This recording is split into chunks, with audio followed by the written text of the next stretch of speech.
All right. So we are live with Adam Ray Atkins. Hello again, everyone. Another back-to-back Mutations episode for you, and there may be another one tomorrow, so stay tuned. But Adam Ray Atkins is a multimedia artist. He is also based in Florida. In fact, we are basically neighbors, which is interesting. I found that I did not find you in Meet Space. I found you online through the Stoa, through your Acid Left presentation, and then I realized that you're actually a St. Pete denizen as well. So pretty cool. I'm looking forward to being able to actually hang out post-pandemic at some point. And yeah, you're also the co-host of the Acid Left project, the Acid Left podcast. You've been doing some great series of book discussions on Mark Fisher, and I thought, we've just been on each other's radar for past couple of months. It would be good to have a conversation. I'm really interested in your work and the Acid Left's work on exploring the relationship between art and consciousness and post-capitalist futures. So I figure we could just deep dive here.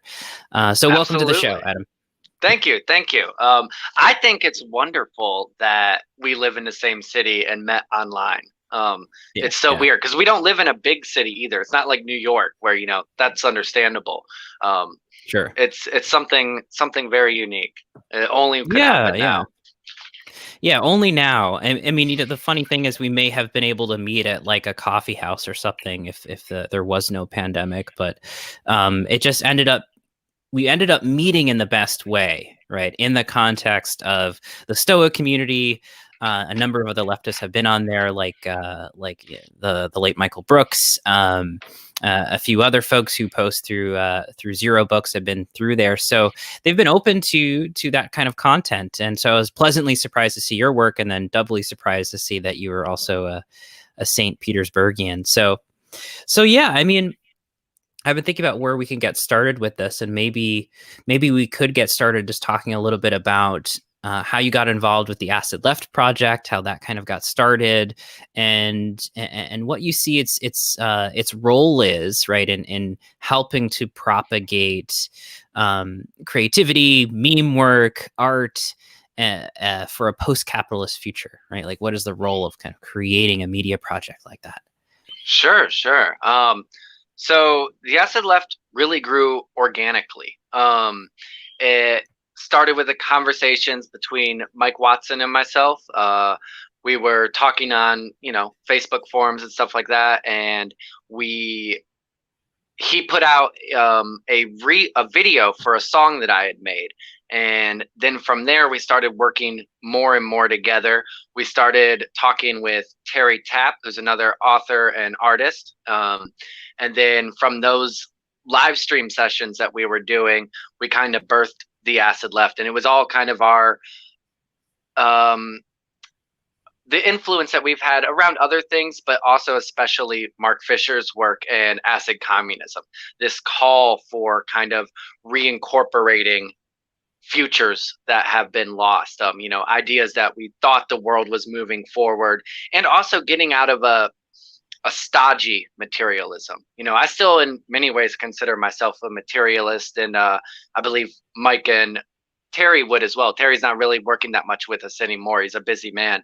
But, really embracing that other side of it, taking a lot of work from the Frankfurt School, who kind of brought in like Freudian psychoanalysis and stuff like that. And then again, like Mark Fisher's work and just other broader philosophical traditions, getting beyond such strict Marxism, which is what I had been looking at for a couple years before doing this kind of work. And it's very, very multimedia, very mixed. We're actually always expanding, which is really nice. There's a lot of meme work being done that's kind of related to the other projects that we're doing, but sometimes not only. Mike wrote a book for Zero called Can the Left Learn to Meme? And kind of talking about internet culture and meme culture and the developments there, and really wanting to push forward leftist memes. And he also takes a unique approach to it, I think, compared to other people, where he wants to honestly look at not just an individual meme, but the experience of the internet user being like inundated with memes. You know, it's not the one meme itself is so important, it's the constant flow of memes. He likens it a little bit to the way Walter Benjamin talks about the arcades, how, you know, you would wander around in Paris in these arcades, and you know, there's all these shopping centers, there's all these things going on, and they're kind of assaulting the senses to a point where you get lost and you might find something new. Kind of breaks you away from the ordinary way that people were experiencing things before then. So thinking of memes in that way. And we're doing a lot with music. We're doing our video projects and our reading groups. The reading groups are really nice. Like you said, we're right now working through Mark Fisher. We just finished Capitalist Realism. Then we're going to do Ghost of My Life and The Weird and the Eerie. So his three major works. But before that, we did The Dialectic of Enlightenment by Theodor Adorno and Max Horkheimer. It's a Frankfurt School classic. And before that, we did The Communist Manifesto. And what makes our reading groups unique is we're not only reading the chapters and discussing them, but we're trying to create other artworks around that. So like memes inspired by it. I've been doing a lot of paintings, kind of incorporating those works, turning them into abstract ideas to not only understand them more, you know, kind of work through the ideas, but also present the ideas to other people in a way that isn't just text based. You know, think like I truly believe that visualizations there and creating like alternative forms of knowledge can be very helpful to kind of unlock other aspects that are in there. You know, like looking at an abstract artwork is going to be different than reading a dense theory text, but they both can touch on the same thing and kind of illuminate one another. Mm-hmm. Mm-hmm. Yeah, and that leads into the I guess a discussion on aesthetics and how aesthetics can be ontological and then also pedagogical, right? It imparts an experience in the participant and the viewer who's engaging with the art. It's working on their senses. It's working on their sense of consciousness, their sense of time, their sense of self, right? And maybe challenging those senses as well. So I do like your emphasis on the aesthetic and the artistic, because like you, I find that engaging with very complex ideas and intellectual concepts in a text is one way to do this, but I think there are other ways to reach people, and maybe even synergistically reaching them with both is probably the best approach, in the sense that like whatever you miss through the text, you might actually get through the art, right? Or with the aesthetic expression or the memeplex or the stream of memes, whatever you want to call it. So I really appreciate that. And maybe like for our listeners too, I mean, I was just listening to, I think it's going to be coming out tomorrow, but the Patreon only release of the TMBS panel. This one was with Joshua Kahn Russell and Jane McAlevey talking about organizing. And what I found to be interesting is the first thing Jane suggested in terms of like, what should people do if they don't have a particular group or they want to know where to get started in helping to organize on the left. And her go-to was start a reading discussion group, like to start reading things together and talking together. So yeah, I mean, for me, like what really came alive in discovering your work was plugging into your book club, actually, and just starting to watch the conversations that were happening and feeling like I was part of a dialogue, even though I wasn't on the Zoom calls. I felt like I was engaging with you guys about the work and the project. So I really appreciate that in tandem with the art, right? I think it's fantastic. So, yeah, maybe we can kind of lean a little bit into some of Mark Fisher's work, because for the both of us, I think Fisher really has had quite an impact in terms of thinking about things in this sort of aesthetic sense. And if you read Fisher, you know, immediately, and perhaps unlike other intellectuals on the left, he had a good aesthetic sense. He was always engaged with art and music, television narratives, the sense of time in a television show. Like, you know, for those of you who've read Ghost of My Life, it kind of begins talking about sapphire and steel and the freezing up of time through this science fiction BBC show or British television show. So yeah, I don't. I guess my question is kind of how do we understand the role of art in not only revealing a different possible world, but also helping us understand what's wrong with the current state of affairs or the current world. Really, kind of raising our consciousness around, for example, capital. Sure. Well, it's complex, right? Because there's a lot of different ways to look at art, and I don't think any of them are necessarily correct fully. It's because art is both a reflection of the current society, but it also is something that kind of like pushes back on society, right?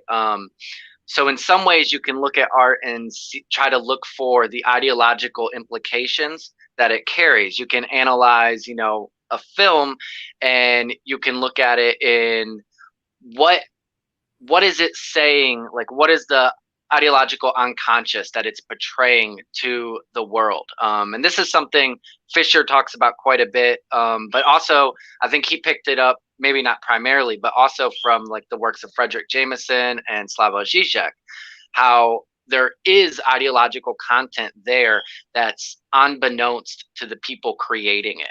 So that's a good way of looking at it. But then also, what we are emphasizing more also is how art can break you out of ideological constraints, and that might be even more interesting, I think. And I tend to favor abstraction and surrealism here. So it takes you out of the ordinary moments and allows you this way of relating to the world differently than you already were. And it doesn't have to be strictly political or social work there, I think. In fact, you know, just painting like something with a political slogan on it might be less politically relevant than creating something that's very abstract, because it kind of puts you back into those narrow categories of things that are already defined. And what we want is art that breaks confines. We want so in capitalist realism, one of the things Fisher talks about, which I thought was wonderful, is this idea that, when art is made in the commodity, like as a commodity, it's we're producing art that's almost instantly popular for people. And the capitalist mode of production might say, well, that's because we're giving people what they want. But what people want is something novel. What people want is something strange and weird. And when you're producing something that's instantly popular because it's tied to commodities and it's tied to capital and selling this stuff, and trying to make sure it gets a good bang for the buck, right? That you're preemptively neutering that art. You're cutting off any potentiality for it to actually open up a space.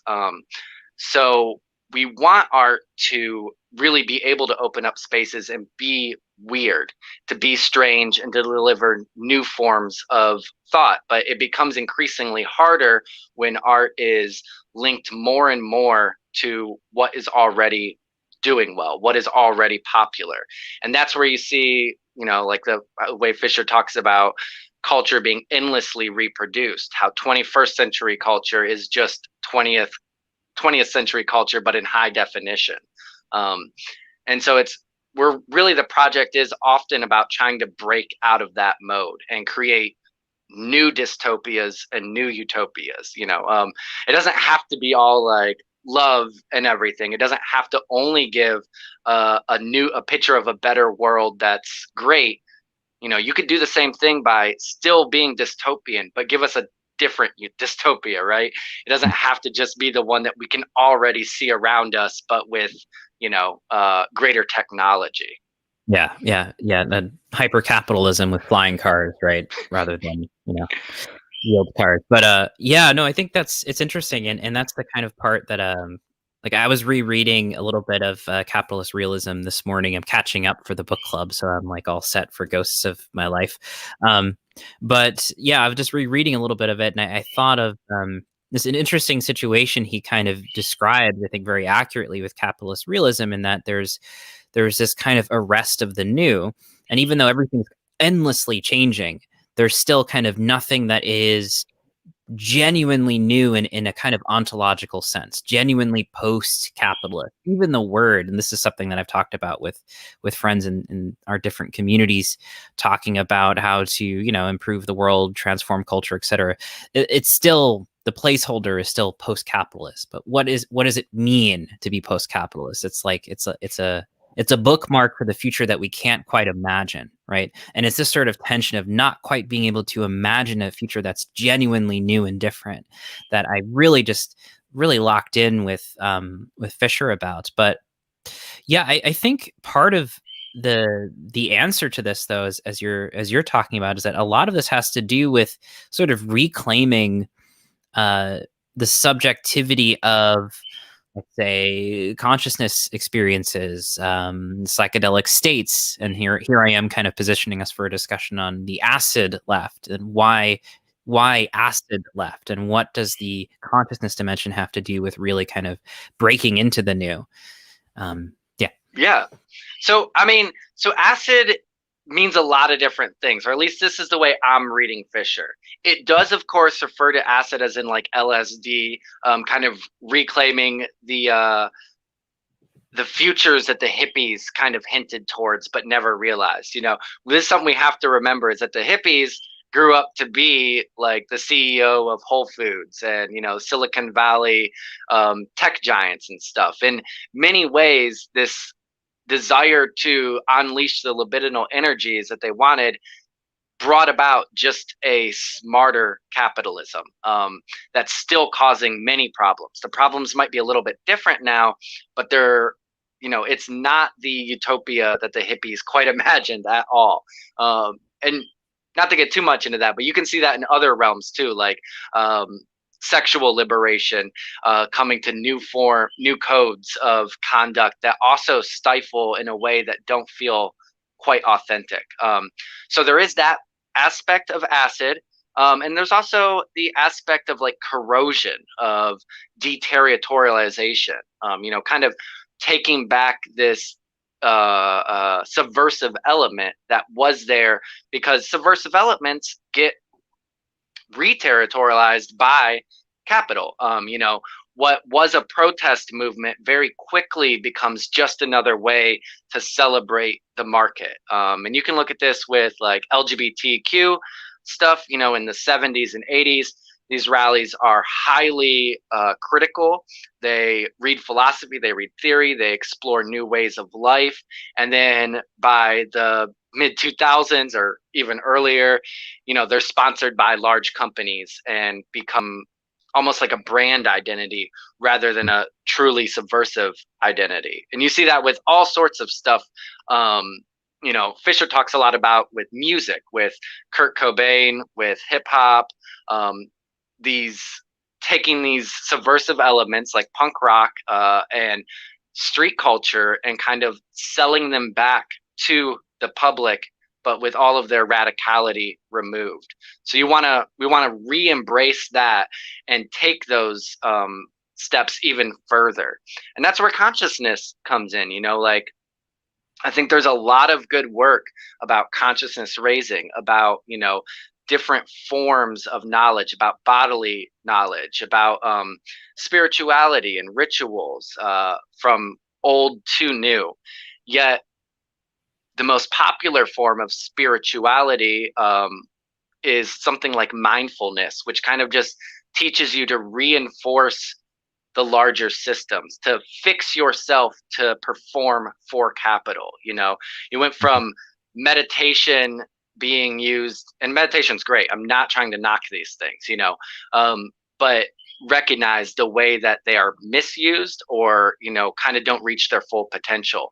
You know, meditation went from this way of like really contemplating, you know, yourself as part of the whole, as part of the void, and in larger pictures, to meditation being practiced by CEOs and corporate boardrooms as a way to get through the day and not have so much corporate stress, rather than those people questioning maybe, well, why am I living a life that causes so much stress? Why do we kill ourselves? Why do we kill our mind and spirit for capital rather than kind of working a way that is, that creates more than that, that feeds more than just the machine that's always out there.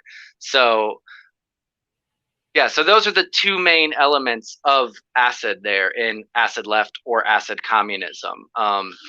And the psychedelic, I think, doesn't just have to be that old psychedelic movement too. Now we've experienced like digital psychedelia, which is something even uh, some of the psychedelic gurus already were talking about in the early 90s. Like Timothy Leary, people either hate him or love him.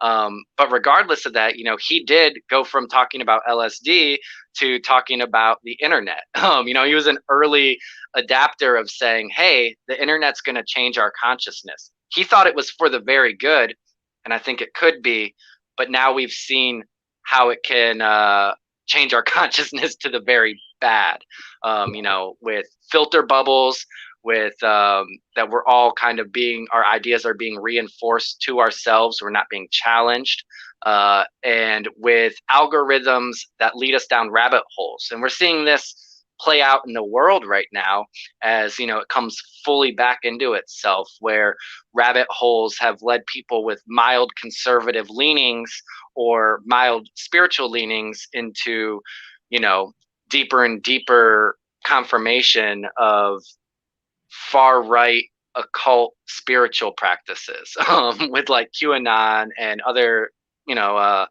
conspiracy theories such as that,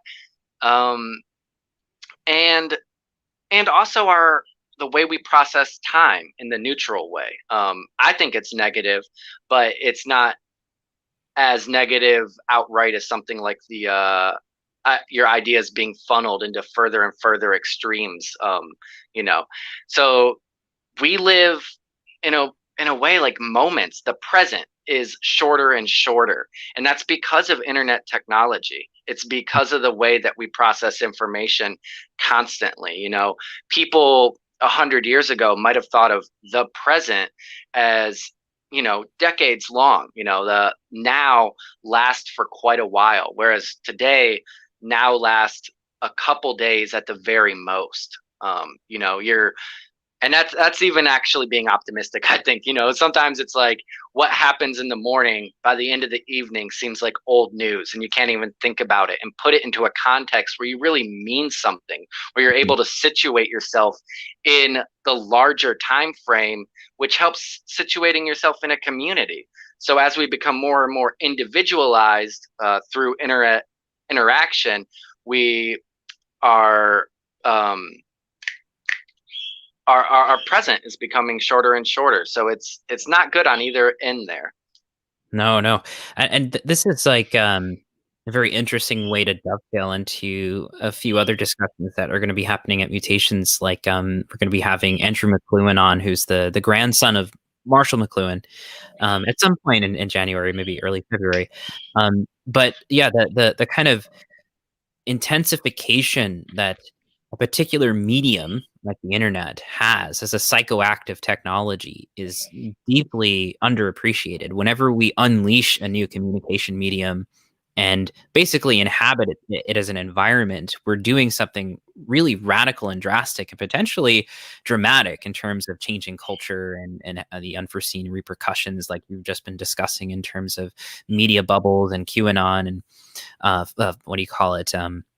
The whole kind of post-truth world that the Trump era was really kind of initiating, but it wasn't really Trump. It's like in the context of this new mediated environment, somebody like Trump, the Twitter president could succeed so well. So yeah, I think an awareness of that is important. And this is something that Mark Fisher talks quite a bit about as well, just in terms of temporics and the present. And actually I was just reading this morning through the Capitalist Realism book. He's discussing Jameson's articulation of time, right? That the kind of the one of the most important takeaways we might get from his discussion on the postmodern condition isn't so much about the pastiche, but really the sense of time that we are now inhabiting is exactly as you described, these short, disconnected presents. presences or nows, these flat nows that are constantly mutable.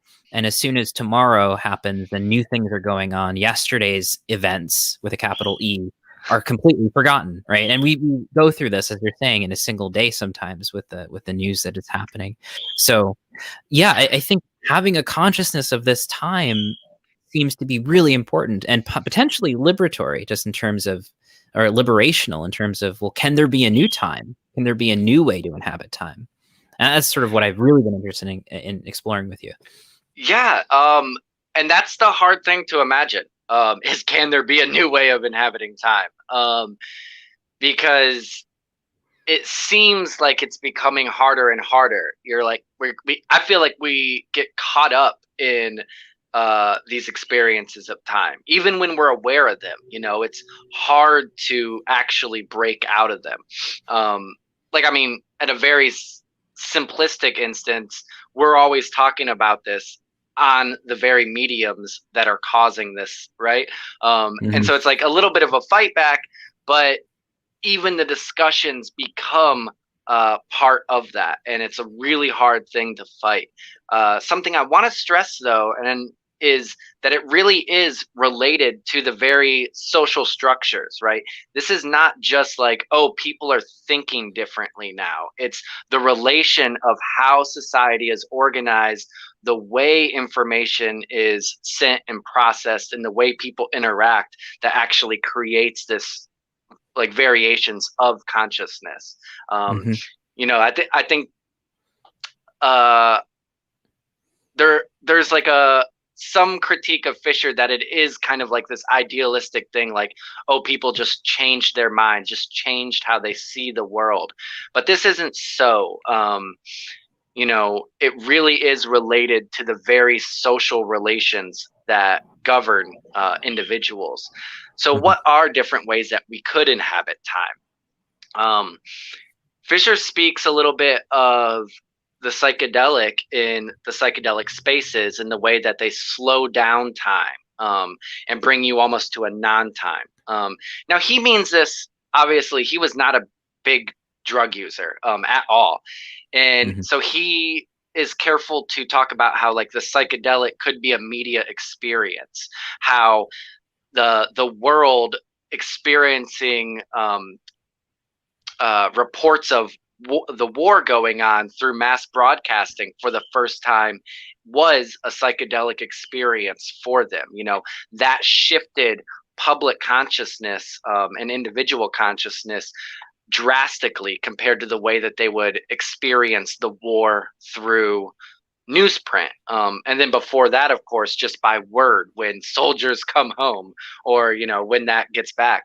We're immersed in it now. It's constantly there. And with today, with live streams and stuff, we can't even wait to hear about it on the Monday night news. We're watching it as it's happening, and then our commentary is based as it's happening. People are already and I feel myself doing this too. As soon as I'm watching something, I gotta say, I have to comment on it. I have to put the philosophical spin on it, rather than allowing it to ruminate a little bit and really being able to take it in and see what you think about it later, which is, not good, because Hegel tells us the owl of Minerva flaps its wings at dusk. It's only when things are ending that we can really look back at them and give a true picture of them. I got a little bit lost there. Time, Hmm. psychedelic. Time. Yeah. A new consciousness of time. And I think you were emphasizing the, Oh, yeah. yeah, yeah. But there's other ways to play with time and experience too, because you're right. In some ways, being liberated from vast historical stretches can be good for the consciousness. Like it's freeing in a little bit. You don't have to worry about these larger things that are going on. But the problem comes a little bit too from the fact that things are going on, and if you're not engaged in them, then they go on without you. And they're going to go on in any way, but you have the ability to affect the way things develop. And if you can't situate yourself within larger frameworks, then you get kind of swept up in what's like in those that have the ability to afford that kind of stuff, which may be people like you know, Elon Musk or Jack Dorsey from Twitter. You know, they have the ability and somewhat more to afford to be able to picture larger time scales because they're not swept up in that. Mhm. Yes, yes, yes. And to some degree, I think this goes into a discussion like Byung-Chul Han has a really good book called The Scent of Time, and the thesis of the book I thought was very Fisherian. I don't know, Mark Fisherian. I don't know if that's a good descriptor for Fisher's work, but in the sense that he talks about this distinction between via activa and via contemplativa, and he says, labor and action in a culture that's one-sidedly emphasizing just getting things produced at a faster rate or a higher rate or a more monetarily accrued rate or whatever you want to call it, just the capitalist logic, right? Not being able to slow down or to go into reversals or to go into to sort of sidestep that linear directive process is soul destroying, right? It actually eliminates the capacity for the new. It becomes a kind of a rote mechanistic kind of repetition, right? So Yeah, you to just actually, repeat and repeat.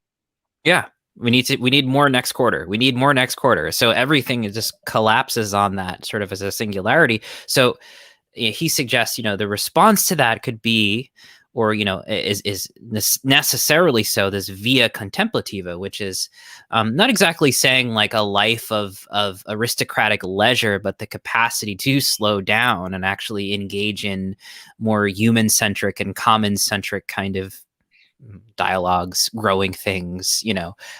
taking a break from the 9 to 5, like that kind of lifestyle and the culture that could produce that sort of lifestyle rather than this sort of relentless march forward into progress. So I don't know exactly what I'm asking in this instance, except that, maybe how can we see the role of consciousness raising, working with art, psychedelics, and the definitions that you've provided as an aid to assisting us in producing this new sense of time? Well, so art is a little bit easy one to comment there because for most people, what is the value of art? Precisely nothing. You know, I mean, of course, like rich people use it as financial investments and stuff, but it's not useful in the or valuable in this traditional capitalist sense. It's a painting. It's, a song that someone sings. It has Mhm. no intrinsic value. So to actually put value into that, to say no, uh, creativity itself is an important aspect of human life and an essential aspect of human life, kind of goes against this idea that we are supposed to just be producing more and more. We've gotten stuck, as you were talking, I was thinking of the phrase always be hustling, and this idea that you're every second that you're not doing something else, you should be doing other things. You should have a side gig. You can't have a hobby. It has to be monetized. These types of thoughts just leave people burnt out. So emphasizing that, you know what? No, the society that we want, you work less. The society that we want, you're able to not do shit sometimes. That's Mhm. important because people feel like, they internalize these commands and they feel guilty if they take a day where they sit down and sit at home, and, hang out with their pets or watch TV, and as commodified as it can be, like self-care is very important, and if you don't have that and if you're not looking for more of it, then you will be burnt out in one regard or the other. Psychedelics, I think, you know in like the more drug sense, uh, actually physically help with this too.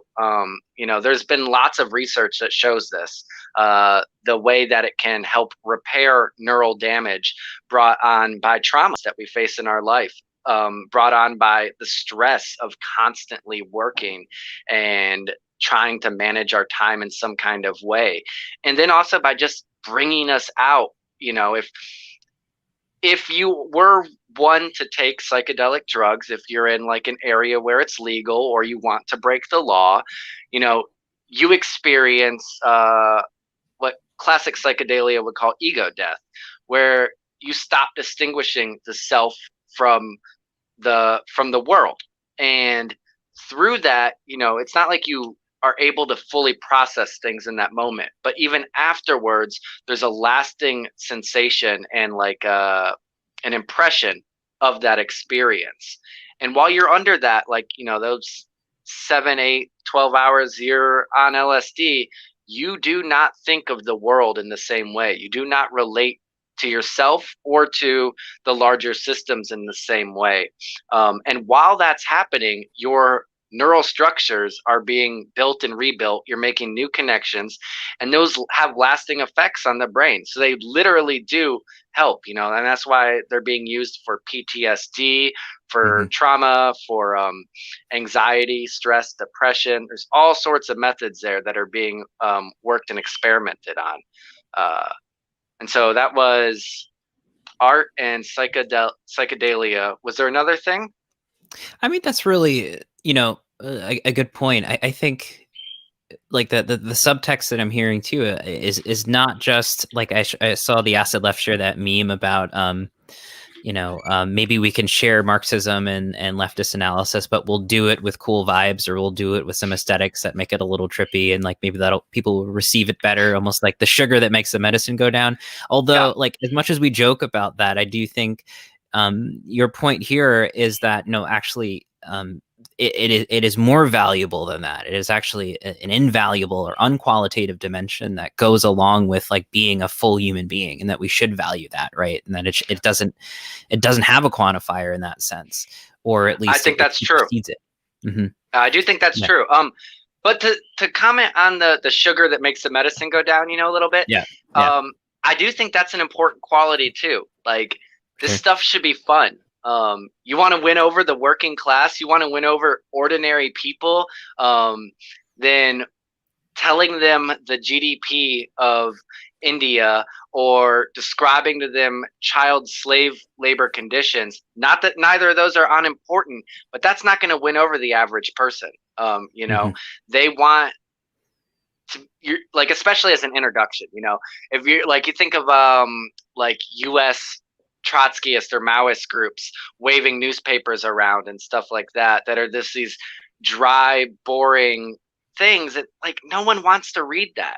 No one's going to be walking down the street, grab that and go, oh, wow, the world could be better. Or very, very little people. I Hmm. think of things that have gotten me into this. I am not an academic. I did not go to college. And I'm reading philosophy and critical theory and all this stuff, and a lot of it has to do with like music and culture that set me onto this path. I think one of the most important things that's ever happened in my life was in fourth grade, my soccer coach wore a Rage Against the Machine shirt, and that title, Rage Against the Machine, I was like, huh, that sounds really cool. And I went Yeah. and I found, like a year later, found a CD by them and was blown away. Now, of course, like, just listening to like some punk music or something isn't gonna give you all the understanding in the world, but you need something that people can have fun with. They want to release their libidinal energies. There has to be this component to it. And today, or over the last few years, I think you've seen the right embrace that.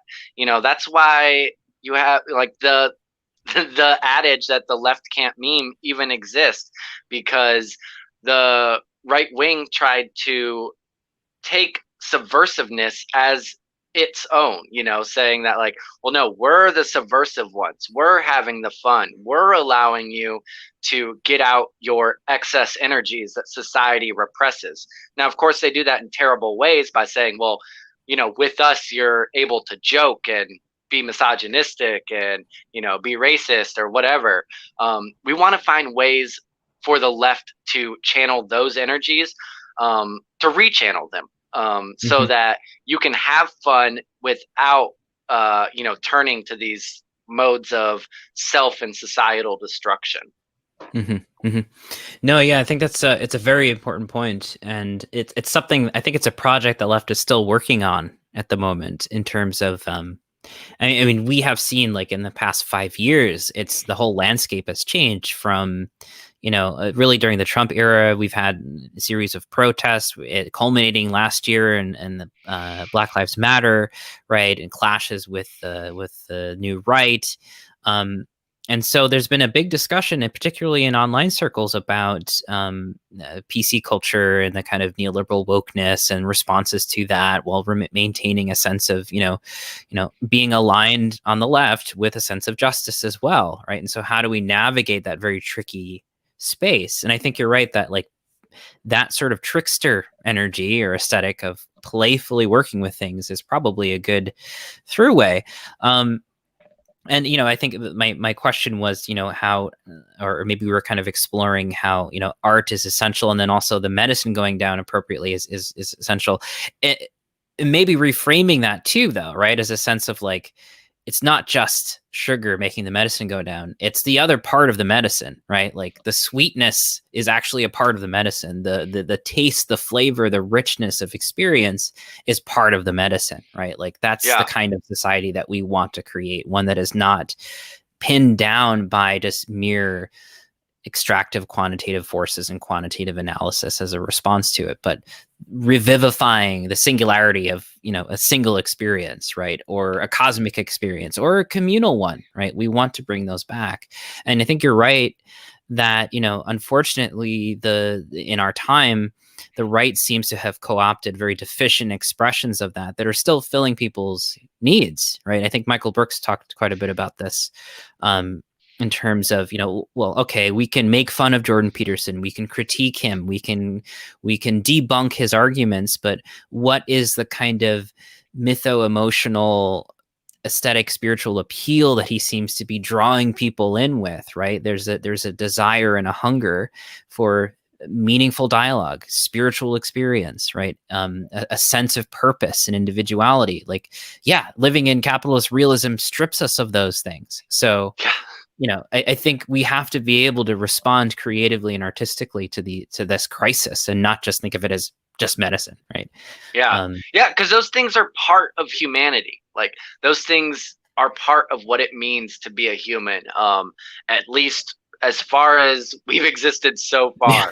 far. And we know this, that capitalism it destroys these things. It destroys traditional hierarchies, some for the good, but there has to be something new there. Mhm. Otherwise, it like the desire for it goes back into reactive modes, and you want to bring back past modes that could be harmful for a lot of different people. Mhm. So yeah, I think we have to sweeten the medicine, but it should be with like manuka honey and not white sugar. Yeah. No Yeah. high fructose corn syrup for us. Right. There's a Uh, there's a meditative or a meditative medicinal element to the sweetness. I yeah. really like that idea. Yeah, and I think there's like another element here too with like you mentioned mindfulness and that kind of, I mean, there's so much discussion and analysis of mindfulness Yeah. and seeing as another apparatus of neoliberalism, and Zizek has talked quite a bit about that with the kind of the new Protestant work ethic being mindfulness and so on. But I think this is also the importance of having a good kind of whole, I'm going to use a new age word, holistic container for things like spirituality or spiritual practice. If we have in that sort of a book club reading and a kind of material analysis of history and recognizing some of these material conditions that we're in addition to working on the spiritual, I think the container is important, right? The environment that we practice these things in is important. If it's in like I don't know, like a 9 to 5 office environment where they want you to optimize your work performance by like removing your stress levels or lowering your stress level, that's a very different container to learn mindfulness than, hey, like I am an activist and a labor organizer, and contemplative practice is deeply important for me to have some form of equanimity and not get into oppositional debates, something along those lines. It's a very different container, right? Yeah. So I first came about mindfulness. My uncle is a um oh, I'm losing the word, in the Catholic Church. Um, Mm, the people at uh, that preach. Is a very simple word. Well, he started off as a friar. I'll say okay. that. He was a friar, a Franciscan friar, and he had to study all sorts of world religions. And I remember in high school, he gave me a book by Thich Nhat Hanh, a Buddhist thinker, and it was one about mindfulness. And reading it there, and it made a lot of sense to me. And I, tried to incorporate some of that stuff into my life about breathing practices, about being aware of stuff. But yeah, that mindfulness is much different than this corporate mindfulness. It's both used for different aims, and you know, it's I can't imagine being at my office and becoming aware of each breath and thinking about each key that I stroke as meaningful, in the larger Yeah. picture. I mean, maybe I should be, but that just seems empty rather than thinking about feeling my foot hit the ground and like imagining the way the grass is compressed against my shoe and the ladybugs that might be under there and the ecosystems that are even supporting the ability for me to be able to walk. It's just so different, and Hmm. one of them is very useful and one of them feels like a perversion of that. But Yeah. Yeah. it's important not to write off that because we see it corrupted. And that is a mistake that a lot of the left makes, is writing that off. And, that's what you're saying about Michael Brooks' observation on Peterson, is like, people have this desire for meaning. They want it. So if you just write it off, they're going to find that somewhere else. You Hmm. have to make sure the only people that are talking about meaning aren't on a side that you think is providing the wrong answers. Exactly. Exactly. And I think this is really kind of making the point that Michael is making towards in the summer. Actually, at one of our last conversations, he was talking about the need for the left to become more regenerative, right, and to begin to incorporate these things. And he called them in the call. He called them or described them as exit strategies. Like, we need genuine exit strategies, that places people can go that are positive and constructive and regenerative, right? And so I think it's sort of an unfinished task, but I see what you're doing at the Acid Left project as really part of this sort of regenerative turn of the left, in which is, let's look at those things that we would maybe automatically critique and reject and deconstruct and say, okay, well, spirituality is co-opted by QAnon, or it's co-opted by neoliberalism, so let's just avoid it and stick to the material analysis. It's a both end kind of approach, right? Which leads Yeah. into kind of the discussion of like, well, we need to be more integrative.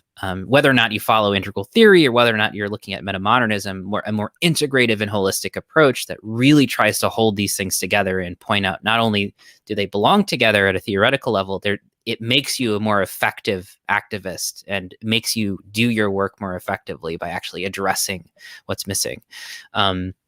So let's shift over. There's some in the last 10-15 minutes. We have a couple of good questions in the YouTube stream. Let me just try to find Oh, one cool. from. Yeah, we got some live listeners right now. Just one comment from Armando, just saying, yeah, it's true. Progressives are so straight laced and uptight and preppy, except Jim Dore. He's an uh, aggressive progressive. progressive. Yeah, that's Yeah, true. That yeah, and we is don't. true. That is true. We don't have to go in depth in Yeah. depth analysis. I just got a chuckle out of that. But No, that's funny. I'll yeah, go ahead and say I am not a big fan of Jimmy Dore. He irritates me quite a bit. Though I used to think that I used to like him quite a bit when he was originally on TYT, during like I guess Bernie's original run. yeah. But he had wasn't less to say back then too. So I don't know. Yeah. I Yeah. couldn't get into a substantive thing about that. No, and I think part of the Jimmy Dore phenomenon is also like another discussion that would require us to really unpack, like talking about, let's say, like Amber Frost's essay from Catalyst about the poison chalice of hashtag activism, and again, it's about this mediated environment of like hyper polarized media political pundit spaces, right, where you really have to be very oppositional and outlandish in order to really kind of get the views. So there's a lot of like market Yeah. pressures to be very divisive, just in terms of like the Yeah, problems on the left, right? to speak on that, making memes and stuff, the memes that do the best are ones that irritate people. And that's something is a problem, right? Yeah. Because Yeah. if I'm making stuff, I want it to go far, I want it to be seen by a lot of people, and I'm shown that if I can make someone mad, I'm more likely to get seen by more people, both good and negative. The someone getting mad and writing a tirade against your meme makes it more likely for people to engage them, and it makes it more likely for other people to see it and Mhm. defend you and go back and forth. So it creates a tribalism, and it makes me want to make memes with Belle Delphine in it because I know it's going to piss someone off. Whether or not I agree with it or not, or if I'm just using it cynically to, get those views, it still works. Yeah. Yeah. It's not good. So let's jump to another of Armando's questions, but this was a little bit more of a substantial inquiry. Defamiliarizing aesthetic techniques that destabilize conventional perception are akin to psychedelic experience. So, how is the legacy of artistic modernism relevant to acid communism? Um, Interesting. I mean, I'm tempted to say, Armando, you answered it right there. That Yeah. it is. You're right. They're connected. They are similar. They bring you out of like what you've already expected and allow for the possibility of a new, even unconsciously, to exist. And that's the experience of looking at something that's like a surreal artwork, that's looking at abstract expressionism or something like that, or even like glitch art today. I think Yeah. has a lot of that there. So I think it's very relative. I think uh, we need a new avant-garde today, but the problem with that, as we like talked about in the very beginning, is that is harder and harder to accomplish. You have to think these people, the modernists, were often getting government grants to work on projects, and Mhm. so they didn't have to worry about creating something that they knew would instantly sell. So they were able to live while painting or sculpting or working on land art that's not commodifiable at all, um, and still feed themselves while working on this stuff. But if you're making your stuff for a commercial TV program or for a commercial gallery that decides whether you can continue to do that based solely on if they can sell your work, you're less likely to create something that challenges that. The Yeah. aesthetics become more and more conventional. So we need, in some senses, to figure out a way where you can actually encourage artistic riskiness, artistic creativity, and for people to be able to break out of the aesthetic norms without worrying about feeding themselves. Because most of the people that do this kind of stuff are not living off of it. Yeah. They have to do this as a side. They can't actually support themselves on it, and that makes it harder and harder to do, to the point where a lot of people give up on any kind of artistic creation or expression by the time they hit 30. How many people do you know who were musicians in their 20s and then in their 30s haven't touched their guitar? um, you Mhm. know Yeah. No, that's a good response. I mean, I would just say, like, in terms of artistic modernism, really depends. This is something. This is kind of another discussion, another rabbit hole to go down at some point. But I know that a lot of Gene Gebser, who is another integral philosopher I talk about quite a bit, and he talks quite a bit about time. Um, but one of his interests in studying was mainly artistic modernism, to talk about, okay, there's a new relationship to time. They're even exploring the theme of time and very interesting interpretations of that. And I would say, yeah, I think your point about not really having the funding or the resources, we're in a different context. We don't really have the freedom to explore that. Ironically, in the information age, where there's a proliferation of media and the creation of media, we have less space and less time to actually explore and innovate with the genuine new. So that's the kind of catch-22 I think we're in. And rather than the new showing up maybe as singular individuals or funded art projects that are, socialized to some degree, we are instead kind of seeing the new crop up.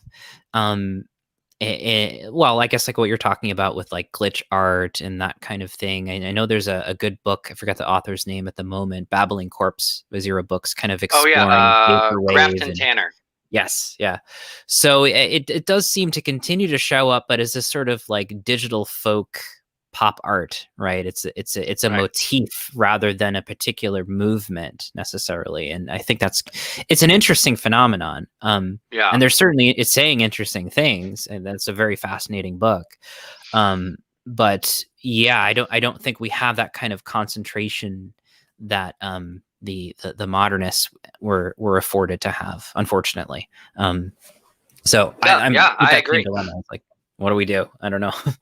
um, but Maybe, yeah, yeah, maybe you need to have like the psychedelic space that would allow that kind of stuff needs to work on some kind of cooperative model, so yeah, that you could have co-ops in cities that actually allow people to do stuff like this, to plug in and create, and be able to explore ways that way that operate as galleries, as workshops and classes, but also as a community center that are really yeah, integrated into the communities, and provide, maybe hot meals to people or stuff like that, or allow like mutual aid in addition to these like other modes that kind of are expanding the consciousness. yeah. No, I think that's great. And maybe that again, that's sort of the response, the regenerative response that we're looking at on the left is like, okay, well, we need something that's common centric and cooperative centric in order to really answer that question. And so we're talking about something really fundamental. And to Fisher's point too about consciousness raising, it again becomes a matter of like, how do we impart this new subjectivity, right? In a communal sense, how do we actually impart that and share it and activate it? Because your point a little bit earlier talking about you know this is not just our consciousness changing and then so we like impart the new consciousness on the world. It's like this participatory process of the environment and the social environment that we are contained within shaping us and then us shaping it. And so part of Yeah. this process is really kind of getting in the mix of that loop and starting to shape it differently, like full well like understanding that like it's not just like, okay, we're just going to break from capitalist realism and start our own reality over here. And it's going to be this feedback loop that's cyclical and nonlinear, and it's an ongoing kind of media ecological question. So, and again, which highlights the importance of aesthetics in media. Yeah. But And there's we should be thinking about like collective joy too, yeah, like how creating projects, and this was big in modernism, like creating yeah, projects that really benefited not an individual but the community, or a city at large, that allowed them to interact with it, like changing public parks that operate almost as like meeting spaces, as like how we normally think of parks that have artistic expression in them, that are meant to really foster community and mhm. be of benefit to anyone that's there, not just for individual projects. Yes, exactly. Um, So yeah, let me jump to another one of Armando's questions. Or actually, I have one little comment from Brent Cooper. Where did it go? Let's see here. Well, I can't find it at the moment, but he said the right can't meme. I don't know what you think about that. I mean, it's both true and it's not. Like it depends how you're thinking about it. The right can Yeah. has certainly entered a lot of things in the public consciousness.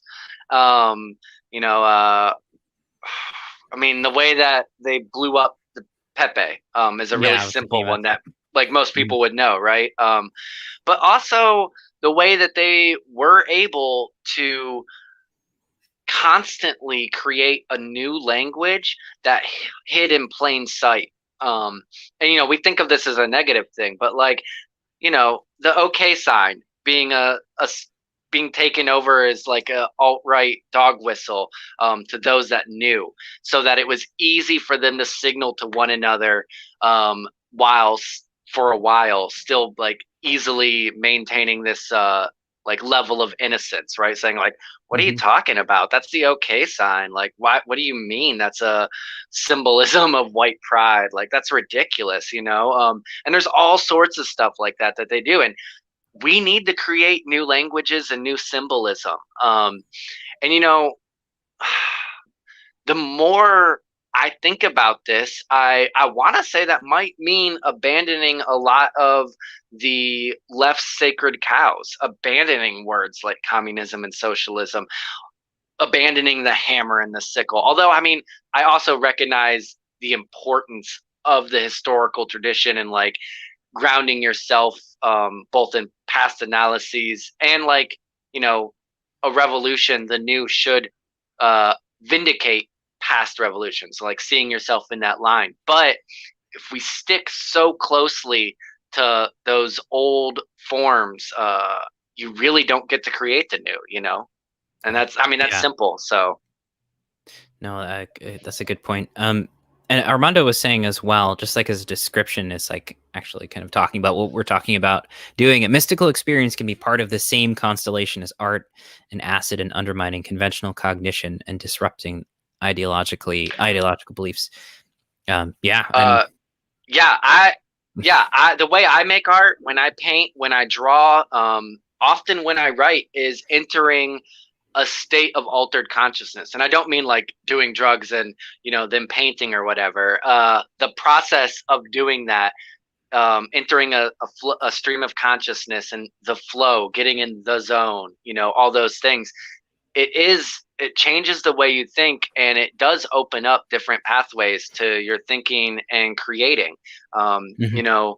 I do live painting a lot. Someone else that lives in our city, Billy Mays the third, who Yeah, makes music under yeah, Infinite Third, we performed together, well, not in a while, but we were performing together for quite a bit, 3-hour sets where he would do improvised music and I would do improvised painting. And at the end of that, I would need a good 20, 30 minutes to come back to reality, to be able to like fully communicate with someone, because you get in a different state of mind that really is mystical or psychedelic. It feels like channeling or like entering a trance, mhm. and that's a good place to be in, because you get outside of yourself and you create something that you didn't even intend, and the construction of the creation is part of the uh, uh, uh, uh, is part the yeah the construction is part of the actual creation. Mm. Like the process is embedded within the work, and it becomes almost as important as the end goal, and I think that's important. Yeah, and I think framing those kind of experiences. This kind of goes back to like set and setting and the holistic container of this sort of art and these sort of experiences. Framing this, and Fisher talked about this too in terms of like mental health, right? Like framing this as good for you, framing this as sort of needed and as part of maybe why, psychologically an individual may be suffering or contributed to the suffering of their depression or their mental anxiety, et cetera, that these are kind of remedial practices, right? Like ontologically remedial, like going through these spiritual states or these altered states is helpful in that container. Seeing it as something that is like a meaningful act for your not only individual well-being, right, but again, as you're saying, in the context of like communal well-being, right? So really kind of properly situating it in this Fisher talked, he only kind of alluded to it in capitalist realism, that like we could sort of pit mental health and well-being against capitalist realism. Like the problems that are developing are as a direct response or direct result of, the situation that we're in culturally. So yeah, like get a new sense of time, like get out of your ego for a little bit. That's really good for you. Get out of linear It is. labor time. It's really good for you.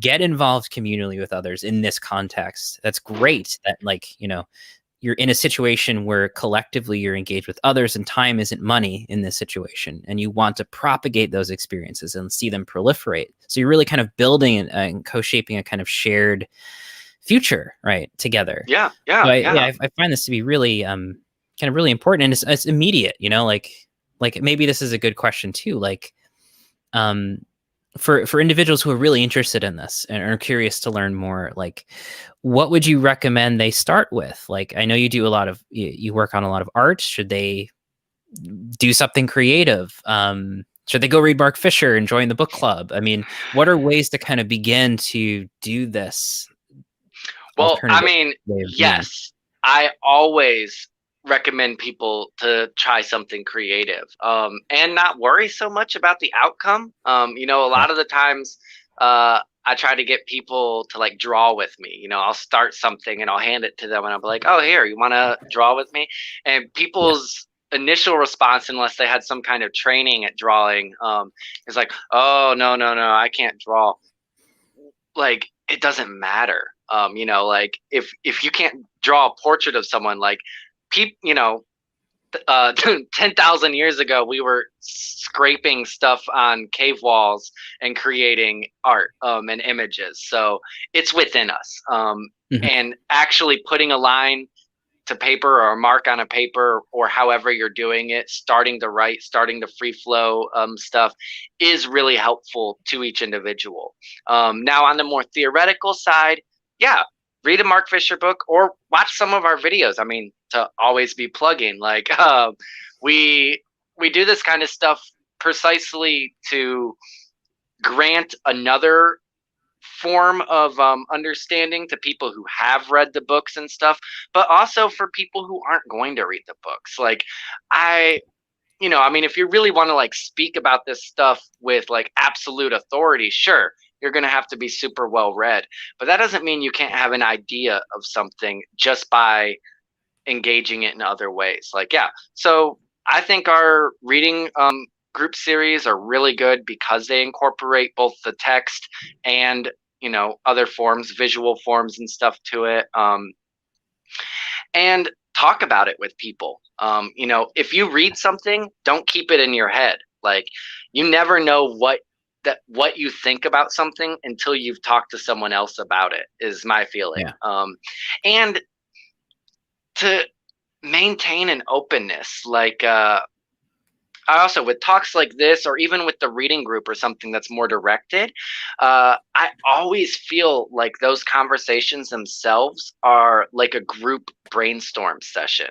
You open yourself up to others, and you allow your ideas to both be challenged and then also to put your ideas out there, where like the sum of it is greater than the two people or five people speaking. Mhm. So really allowing for those types of experiences, that's the best way to like first start off, I think.